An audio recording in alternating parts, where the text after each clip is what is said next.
Let me ask you first to identify yourself and what it was you did for FVR. Well, I'm Dr. Elizabeth Sanchez, BETH for short. Um, I was with the military from the time of Cory to FBR time, and then went back to Viluna and then opted for optional retirement in 2006. So actually, I served Cory for 6 years and then FBR for the next 6 years. Then I left Malacanang after FVR's term. You went back to the medical service. Yeah, I was during Malacanang. I was also with Yeah, the yeah. medical service. Yeah. Went back to AFP Medical Center. Medical Yeah. Center, AFP, Medical Center. Viluna. Yeah, Viluna. Oo. But all throughout, you were OP, di ba? Or no? The Presidential Security Group Hospital. Right. Yeah. And the Malacanang Clinic or something? Hindi. No, or... the Malacanang Clinic is different from the Okay. hospital. The hospital is with the armed forces also. Yeah, okay. that's on the other side of the Pasig River. Tawid ka. So may, Yeah. Okay. So may compound. Yes, At the, that's in the PS, compound. the Yeah. security compound. Okay. So, 6 years you joined in 86 or... No, I joined in 88. 88. So Okay. not actually. I was 87. I was already in Malacanang. They didn't have a. Actually, I finished my residency in AFP Medical Center. Okay. Pediatrics, actually, Okay. in pediatrics. And then they did other pediatrician in the hospital, in the PSG hospital. The husband was a military officer also, was transferred, I think, to Cebu. So they needed a pediatrician. I was a fresh graduate then in my residency. So since it's also a military hospital, the CEO then of the hospital was Colonel Almoneda, was looking for another pediatrician. Okay. That's how I end up in PSG. Okay. Your medical training was from which school, Doctora? St. Louis in Baguio. Oh, cool. Because I grew up in Baguio. Oh, Baguio girl pala to. Okay. Pediatrician, but eventually, Doctora, you were looking after Because the chief executive. the doctors did that happen? doctors in the hospital have different specialties. So we had a surgeon, we had an internist, we had an obstetrician, and everyone, because it's a station hospital. So during the day, we look after, like me, I look after kids, the OB look after pregnant women and so forth. And then in the evening, whoever goes on duty, we look after all the patients. Anything and everything na. Anything and everything. And then if for instance, you need further referrals, that's the time you call. So at the same time na you're looking after pregnant women. If someone delivers, you deliver the baby. If you can't handle it, and that time we can evac the patient to Viluna. There's a team naman. There's a team, can yeah. do that. And then during the daytime, whoever we admitted in the evening, we refer it to the specialist. And then since it's an SOP for the present to have a doctor, so each of us would rotate. Oh, okay. So one goes for advanced team, kunyari, Yes. he goes to the provinces. A team with a doctor, nurse, corpsman will go to the province as advanced team. And then another doctor will ride with him in the Close in, yeah, in the plane. Yeah. So we rotate that way. Did you do that job for President Aquino? Yeah, we also did that for did that him. also. Yeah. My impression, Doctora, was that you were always with FVR. No, baka nagkaroon.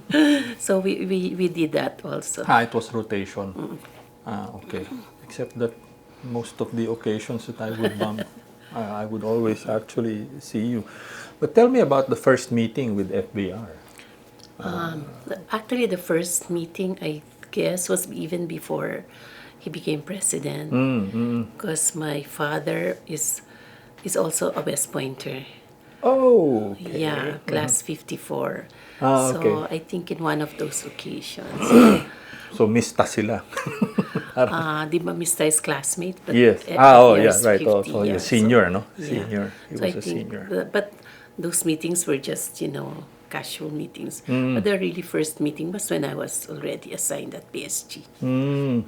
But during those first meetings, you'd accompany your dad to the West Point reunions. I mean, you saw already FBR. Yeah. Can you recall what your impressions were of him then? I think he had such a good memory that Talaga.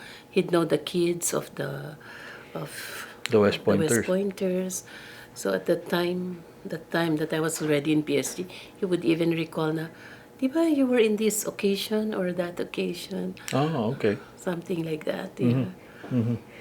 So noon pa lang, that already impressed on you na ganun. But okay, so you were in the medical service, posted Malacanang of all places. Yeah. Presidential Security Group. Tell me about that second meeting when The second meeting. Chief of Staff mo, nasa No, military. I think the second meeting. O SND na siya, ma'am. I think the second meeting was already when it was when there were activities in PSG. Okay. That he will be invited because of his role as SND. I think those times he will say, "Di ba ikaw yung anak ni ano?" He will go like that. Oh, Yeah. okay. And then just like that. And then when it was the turnover of Cory to FBR. Oo. And then Cory would say to the staff and to everyone she left behind, take care of the new president. So she would introduce us to the new president. Talaga nagkaroon ng ganung klase Yeah, parang activity? just like take care of him, just like you took care of me, parang ganon. Yeah. Okay.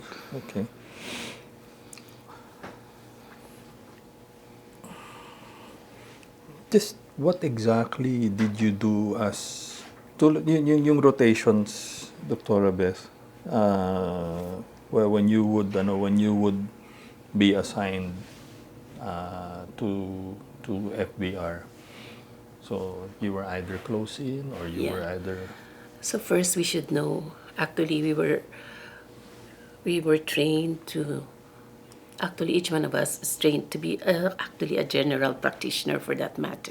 Not only with your specialty. A doctor should do this, do that, and then we were also.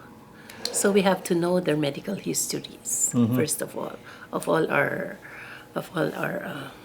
VIPs. We should know their medical histories. So from time to time, if you're cold, although they have their own doctors, they have their own personal doctors. Yeah. Parang if something happens or something goes wrong, we call their own doctors, particularly Dr. Forrest of Makati Med, who was, I think, the classmate of FBR, if I'm not mistaken, in high school. Oh, okay. Yeah, okay. so for everything. But usually first aid, but they call the hospital, the PSG hospital, for anything. But because you're actually on site and just close by. So diba? That's why it's important also. So to know everything, But were you just tasked with the president specifically, Doctora, or everyone else around him? Actually, it's the whole family. The entire family? Yeah, the entire family. Okay. Usually, it's you have to know everything about the entire family. So in the case of FBR, the children, the Mrs. Ming and diba? The grandchildren, But there were a lot. It was rare, diba, that you would. Were you actually assigned to Mrs. Ramos or no, the daughters? There were just times really, that right? I accompanied her also. There were occasions. Yeah. So when she goes on a trip by herself, not with the president, when she had official engagement, would accompany her also. So let me ask, because you were tasked to part of the part of the function was to know the entire medical history of the president. Did you also exercise yung fiat ng doktor na pag sinabing bawal ito, bawal ito? Was that something that No, just tell them, sir, but you know how he is. yeah, sige. Himayin natin, sige. We try as much as possible, but parang he has his own regimen na, yes, and no. He has, at that time when he was the president, I think he was healthier pa than some of us, that he could jog, he could swim, he could do everything at that time. I'm sure you remember that time. He was even healthier than some of the senior staff. So meron, actually, you could exercise yung sir, bawal yan. Were there instances actually that you said, or that you did that? I don't remember. Baka very, very rare because I can still do this, I can still do that. I remember whenever you take his BP, whenever he has his BP taken, he would say, 120/80 yan, sure ako dyan. Talaga. And it turns out, he was talagang really normal that time. Was that a regular, Was that a regular, you'd check on him ever so often? Yeah, every so often we check on him, yeah. Especially... And because he has, the president would always have an annual checkup at Makati. Ever since, I don't think even, not only when he was president, he used to have an annual checkup. So he was religious about... Yes, very religious. About his even physical... Mrs. Ramos, both of them, every year. Okay. They go on annual checkup. Do you remember, well, you served several presidents, do you remember some other presidents who did that? Who were... I think Cory had annual checks. Who were meticulous about their, about their annual checkups. Yeah, I think Cory also had annual checks. And at the time, Cory didn't have any problems also. Even FVR, I don't think he had any problems also.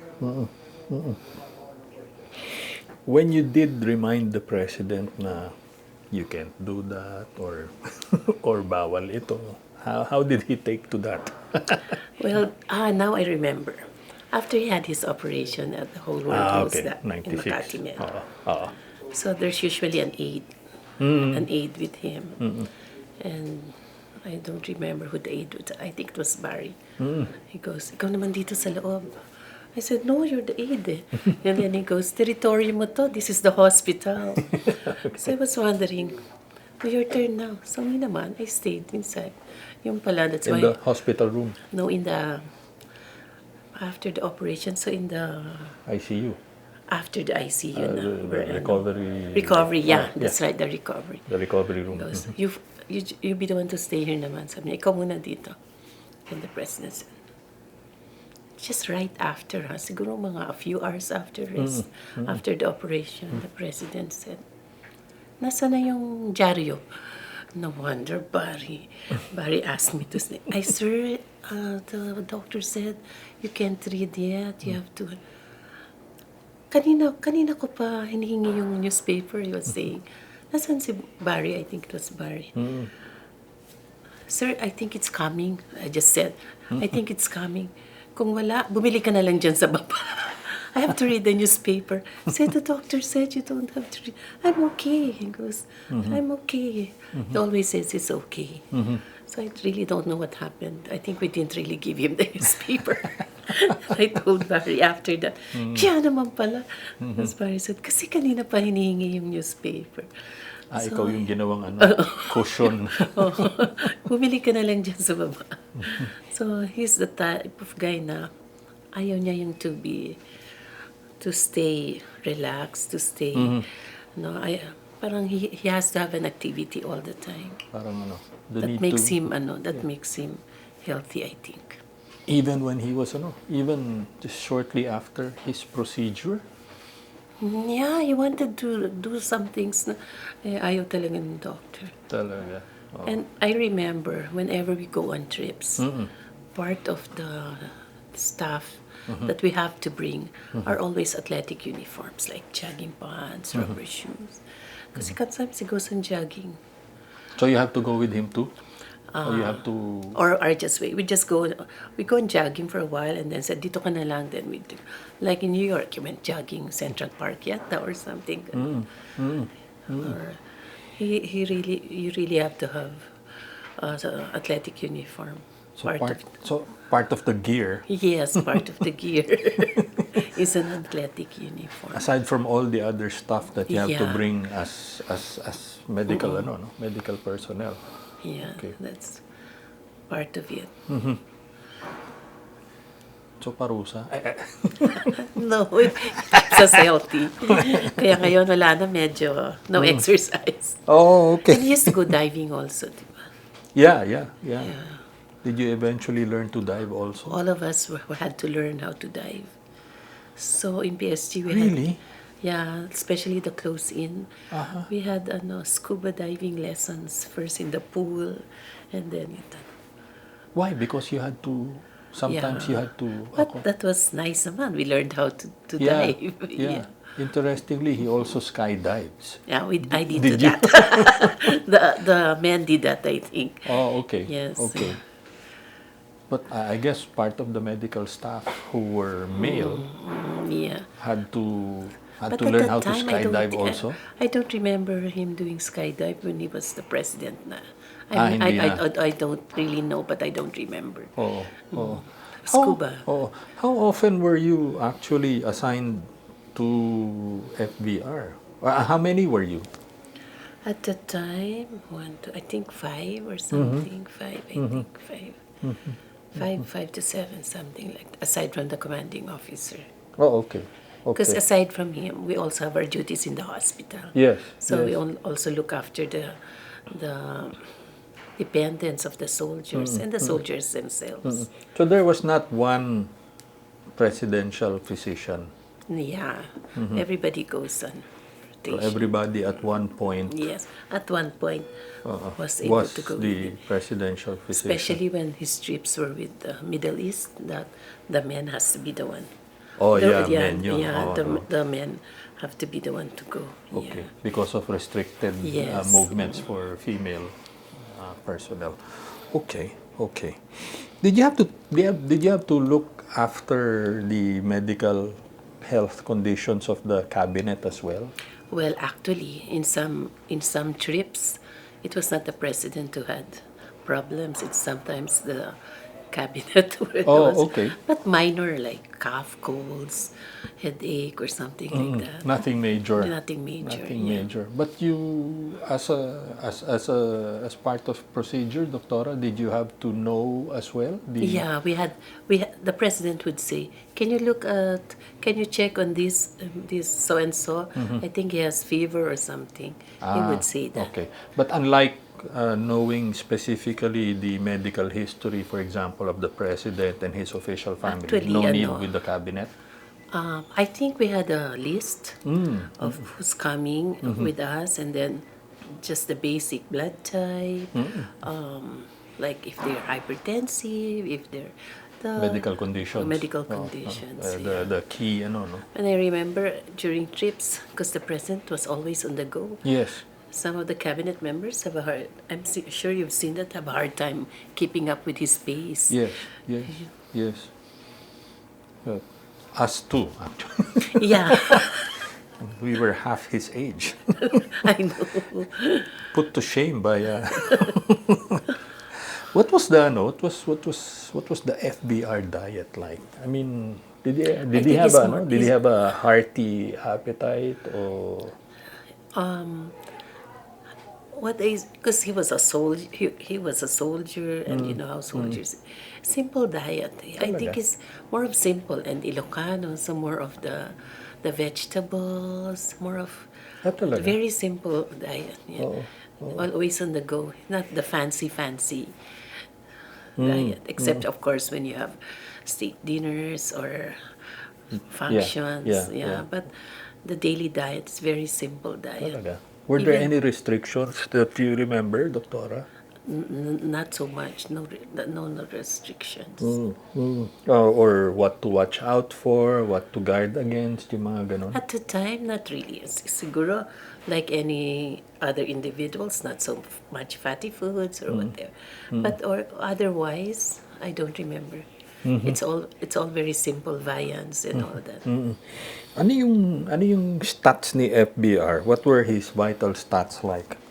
CBC, lipid, Those ones. cardio, pulmotherapy, pulmothoracic, The neuro, time ortho. because he goes for, as I said earlier, he goes for annual checkups, and they were all good at that time. Yeah.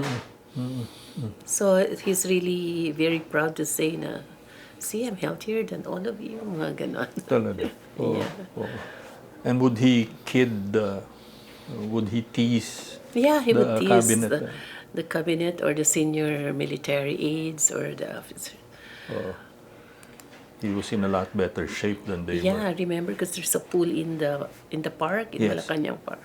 He would challenge them to swim. And because he really is a swimmer, so he would challenge them to swim. Nauuna pa siya dun, the younger officers, some of the younger officers. Were there any triggers or alarm posts that you had to be mindful of kay FBR? What do you mean? Bantayan yung ganito or diba, not too much of this, that kind of thing. I know. We know. At the time, they didn't tell us. No. Yeah. What he eats or what? No. At the time, not so much. But as you mentioned, he actually lived a soldier's soldier's diet. Yeah. So more of vegetables, more of but like a very simple diet. Pero hindi naman Hindi naman yung other soldier. Kasi sometimes ang napakarami. soldier's diet, mas marami, ang dami-daming rice and konti lang the viand. Hindi naman ganon. He's not the... sometimes, I think, if I'm not mistaken, pandesal, okay na sa kanya yun. Oo nga eh.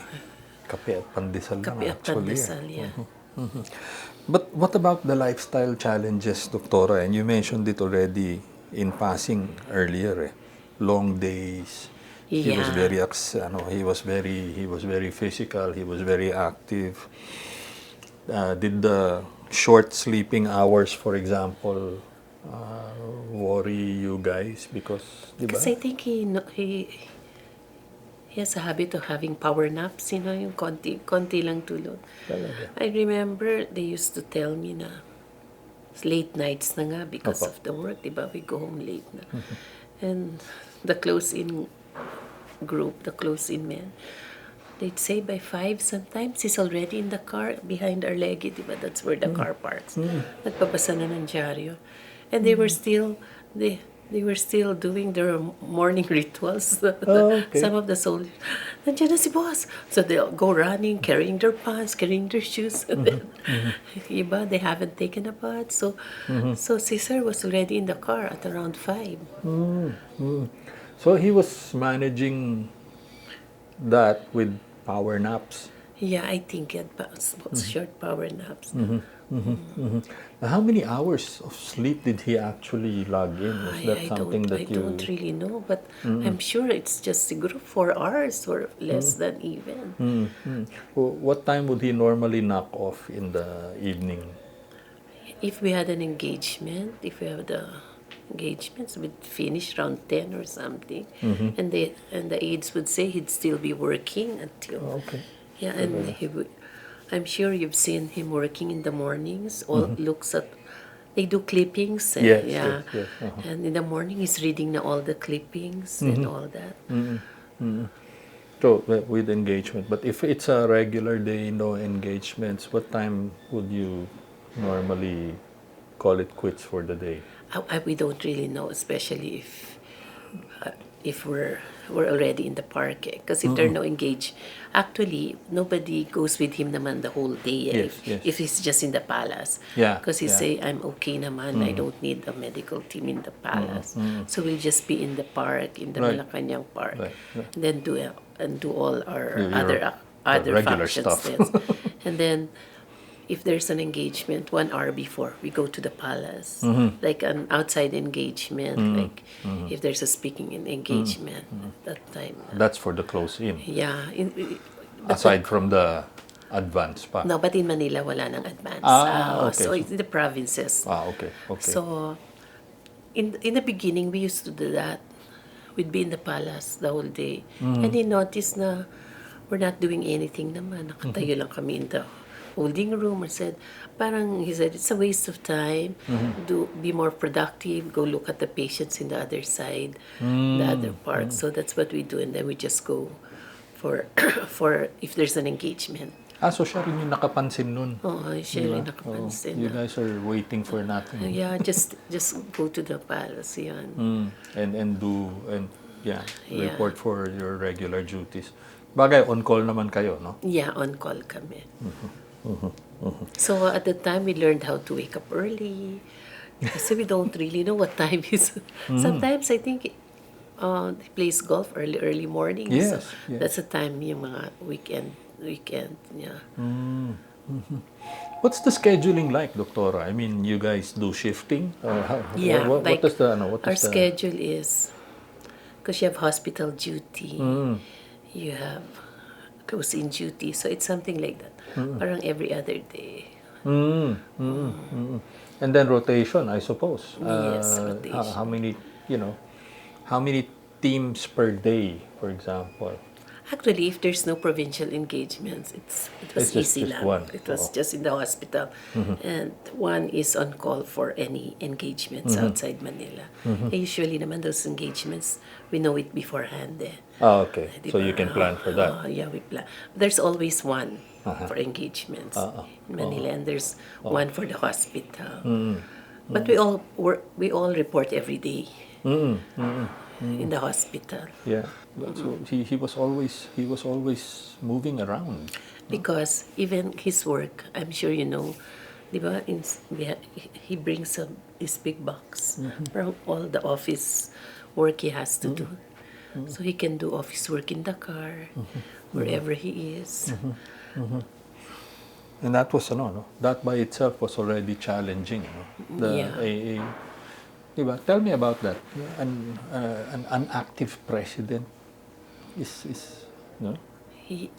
Because I remember, I see this big box. Sabi ko, anong laman ng box na yan? This is the office stuff. So you'd see a president that even if he's not in his office, he can do his work. Yan.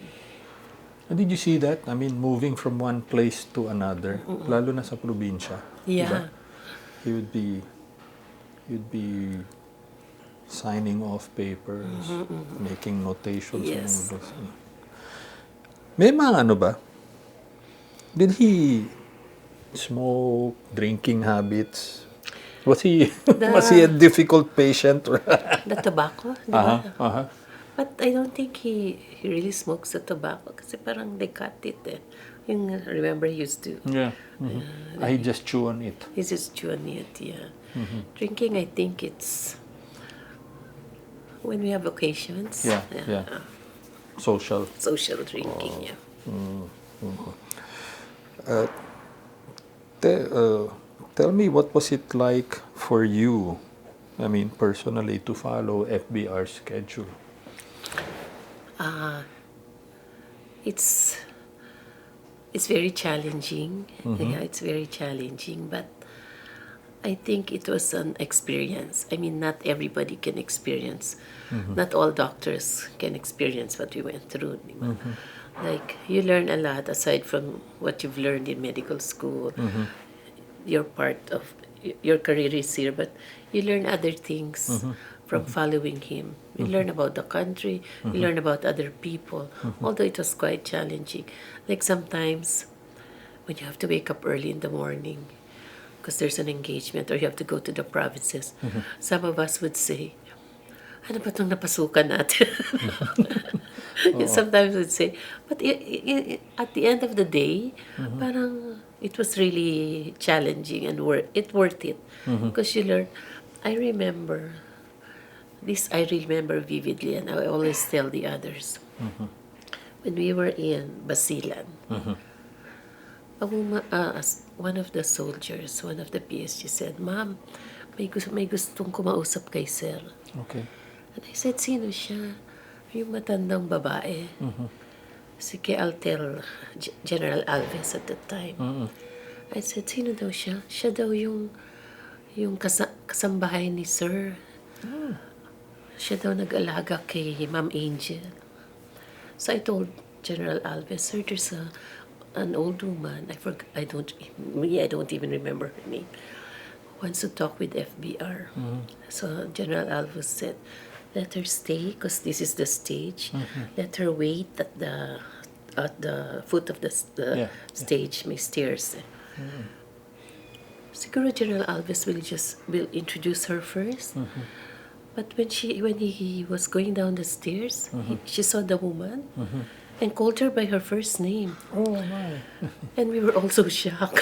Said, and then hugged her, and then inakbayan niya, and then she said, and then she introduced her to all the senators, cabinet members. Ito si, nag-alaga kay Angel nung araw. And that was more than 40 years ago at that time. Oh my. Yeah. And the memory. And the woman was crying. And then took out his wallet, gave her little something. But nandito ka.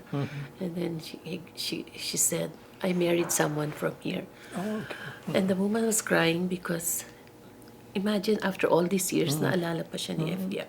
So those things, nasa mind namin na we don't see that anywhere. And the president gives importance to this girl. Kaya kaming lahat, even General Alves, kilala pa ni Sir without him introducing Sir, yung dati niyong kasama sa bahay. Yun, yung mga little things na gano'n, naalala niya talaga. And I suppose you were witness to Those quite small things. small things. Ano? How did that impress you as a how did FBR the man impress you with those small syempre we incidents? see him as a strict soldier, strict commander-in-chief, pero may soft heart. Diba? To see those little things, ganun. Kasi commander-in-chief, so we see. Pero, you know how, and you see naman how strict he is sometimes, diba? He wants everything done, everything, So as, parang in the medical, we experience also, like when we're in the foreign trip, nakatayo ka lang diba we had little office there, parang in the hotel. Pag nakatayo ka na, Xerox mo to, ito. You would say, Sir, I'm in the medical, hindi ko trabaho ito. You don't say that. So he expects you to do everything, expects everyone to do everything. And it's okay with us because we learn new things. We learn new things. So that's what we always tell if there's a new medical corps coming in. You're not just a doctor. You're a soldier. You're a security person. You're everything. So that's what PSG is. So that's what they imbibe in us also. Because we went through all the trainings also. We went through the basic military training, the advanced military training, all the doctors and the nurses. So you had to learn how to fire a gun, assemble, disassemble. Yeah, and something happened to me. Go ahead. We have proficiency. Yes. Firing every quarterly yata. Oh, okay. So the proficiency firing is not only learning how to shoot, it's, what do you call this? It's, there was a scenario. So we said, parang that's only for special units. Yeah, but we all had to do it. So it was my turn. There's a range officer. Ma'am, body shot, and head and body shot. So I did have my own gun, so I borrowed a shooter's gun. A shooter's gun is malambot eh. I didn't know. I accidentally. Oh, okay. I accidentally pulled the trigger siguro here. I didn't know.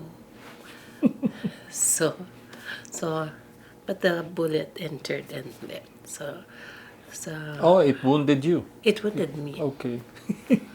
and I remember, so so I was admitted in the hospital, blah blah blah, and then one time, so after that, it was just a minor thing. We were eating in Tagaytay, so and the president would like, if he eats the meal or lunch, dinner, all the clothes eats with him. Yes. It's not in a separate table. So when he was passing please pass the condiments. Oh, baka pumutok yung condiments dyan. Baka may mga accidental firing na naman dyan. So he remembers it after a long time. Oh, he knew. He knew that you everybody. had an accident. Oh, Okay. baka may paputukan dyan na naman.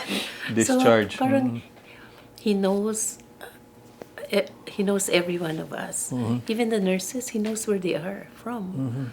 Because I remember after he was president, he has book launching, Yes, diba? yes. So one of the nurses attended, have the book signed, and she goes, "Sir, I would like, if you remember me, ako po si, oh, ikaw yung taga Batanes." Oh, my. And this is after na. So he remembers everyone, the nurses, the doctors, the medtech, the physical therapists, especially sa medical field, he remembers all of them. Because they closely. And apparently, you're affected by it. You appreciate it a lot. We do appreciate. So parang it's also a learning experience for all the medical staff. Oh. Even after the presidency, they go back to him. Ma'am, kung pupunta kayo sa Alabang, we'll go with you. We want to say hi to him. Ganon, yeah. What was the team's composition like, Doctora? What do you mean? Yung close-in medical team. So you were the close-in physician. There's a close-in physician, there's a nurse, and there's a corpsman, Okay. and the ambulance driver. If konti lang, if there's only the ambulance driver, but the ambulance always had a nurse, a doctor, Had its own. that follows him everywhere. Yun. Were you in the ambulance or were you We're in the ambulance. We're always in the ambulance. always in it. So we were also taught that just in case something happens, where to bring the president, so we were always always aware of what the nearest hospital is. So when we go to the provinces, we coordinate. This is the blood type of the president, just in case something happens. Do you have a room here for we can bring him, and then all those stuff.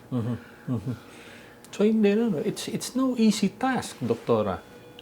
They thought that if you're assigned in PSG, it's a glamorous job. Yeah. Go with the president, but actually, it's a very challenging task, especially if there are emergencies. Luckily, the president was so fit. But as you said, it's multi-role. Multi-role, from being able to fire a weapon Myself. yourself, di ba? Scuba dive. And by the way, we're also doctors. Di ba? Parang yun yung So it's also it's also challenging yung logistical challenges. I mean, movements. How do you do it? You leapfrog or you? We learned how to leapfrog. Like, for instance, in the provinces, because the pace is very fast. Diba? I'm sure you know that the pace is very fast, and then. The president, of course, the car is there. You have to run to the ambulance. If you can't find the ambulance, you ride anywhere so that you won't be left behind. Especially in foreign trips. So with RTVM, I remember going down, just the first step of going down the plane when you arrive in a certain country, it's already challenging because you might be left behind. Right. Did that happen to you? So far, luckily, it hasn't. I was never left behind.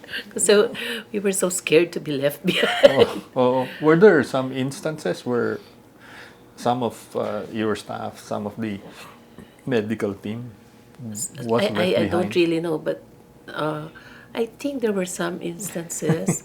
But not during your watch. Luckily, I pray a lot. Okay, okay. But I guess, ano yung level of difficulty, Doktora, between local trips and the foreign trips? Kasi those are two totally... Foreign trips is like if you go to a country where they cannot speak English. Yeah, local easier for local trips because you have your local hospital, you have Right. your local. Sometimes they provide the ambulance, and it's easy to coordinate with them. The foreign is especially in countries where they cannot speak English. Like one time, because sometimes in like foreign trips, there's really no ambulance. If there is an ambulance, baka naka-standby lang with our counterpart. So protocol would say you will be riding this vehicle. So one time I remember this Japan. I cannot forget this. Oh, that was the time I was left behind. Oh, okay. Because they told me to ride this vehicle, and this vehicle had other cabinet secretaries with them. So I go, sir, would this vehicle be with FVR the whole time? Yes. So we went to this engagement. Then you through the years you learn, you know when he's gonna leave, so you go down ahead.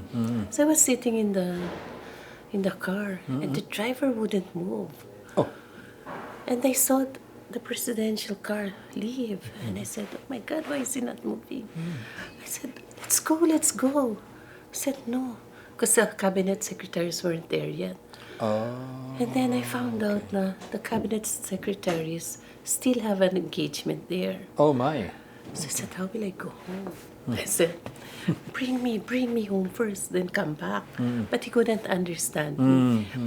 And we had these little notebooks, Yes, diba? yes, yes. So I showed him the picture of the president. Ramos, sleep. So he brought me back to the hotel. Then I said, then you go back. Then I told protocol, I shouldn't ride this car. Sometimes it doesn't go with the president. So those were the scary part now. I'm left behind or Yeah, something. yeah. And you're worried something might happen. Yeah. And then, syempre, if you say, because I rode in a different car, you should be the one to, how do you say that? Find a way. Yes, find a way. So those little things. But locally, not so much. So mas difficult yung mas difficult yung foreign Yes, mas difficult. language. Pero isn't there supposed to be coordination with host country Yeah, there's counterpart? coordination. But sometimes, kasi it's a long convoy, and probably the ambulance is very far. Like when we had APEC here, they also had, we were the counterpart of their close-in doctors also. Yeah. Okay. Oo nga, no? That was 20 heads of state. Yeah. We also had a counter. You coordinated with that too. Okay. Were there instances na, I remember him saying in at least 2 instances, Doktora, na I have the best doctors behind me, and he would point to you.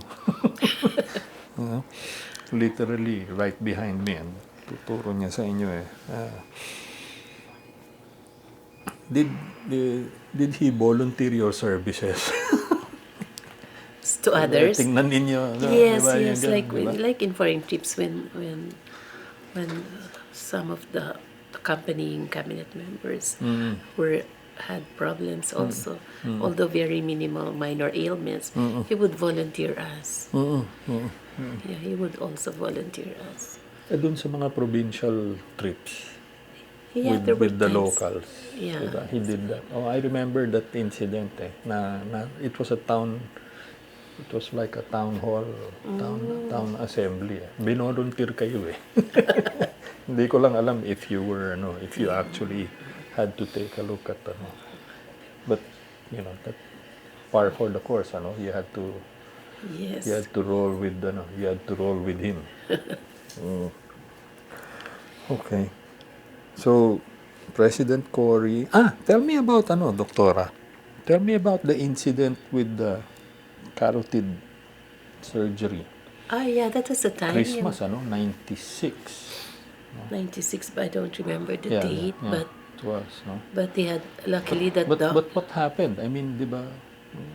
yeah, because there was a plaque in the Yeah, carotid. So yeah. if there's a plaque in the carotid, there's the flow of blood is Restricted. restricted. So parang he was feeling dizzy, I think, that night. Actually, I wasn't there that night when it happened. Sino so naka-duty? Who was I forgot who some was other on duty. But the next morning, Uh-huh. we were already in the hospital. He brought him to the hospital. What did you do when you found out? I mean, So they called us. you were off duty already. No, the next day I was on duty, I think. Okay. So No, I mean when it happened. Di ba he complained of oh yeah. I don't know dizziness? who was on duty then. He complained of parang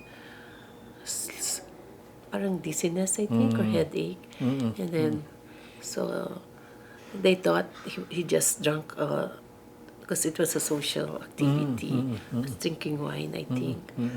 So the next day they had to do all the examinations, all the works up, and they found there was a plaque in the carotid. Pero nadala na siya Nadala. He was brought to the Yeah. And did you report to Malacanang or did you go To the straight to I think Makati Med already? we went straight to Makati Med because the convoy was there now. Yeah, okay. What was it like coordinating? You It was coordinated with because Dr. Forrest, di ba? Dr. Forrest was there, so he did the coordination. It was very fast, and luckily, Dr. Garcia was here, the one who one of the best surgeons who operated on him. He was here, so it was very fast, actually. What was the role of the physician on duty? It's just what was your because role it's there? an SOP for any of the first family who, even if we're not the attending doctors, because they have their own attending doctors, like in Makati Med, that there's someone always there. A medical team also from our side is always there. Part of the PSG Yeah, role, And what was it like coordinating with them and eventually? It was actually, Dr. Forrest was the one who coordinated okay. and then just told us what to watch out for, ganon. Yan. Okay. Yeah. Pero tapos na yun ba? At yun nga, no? What was it like, Doctor? Was it tense? Were you worried? Of course, almost everyone was worried.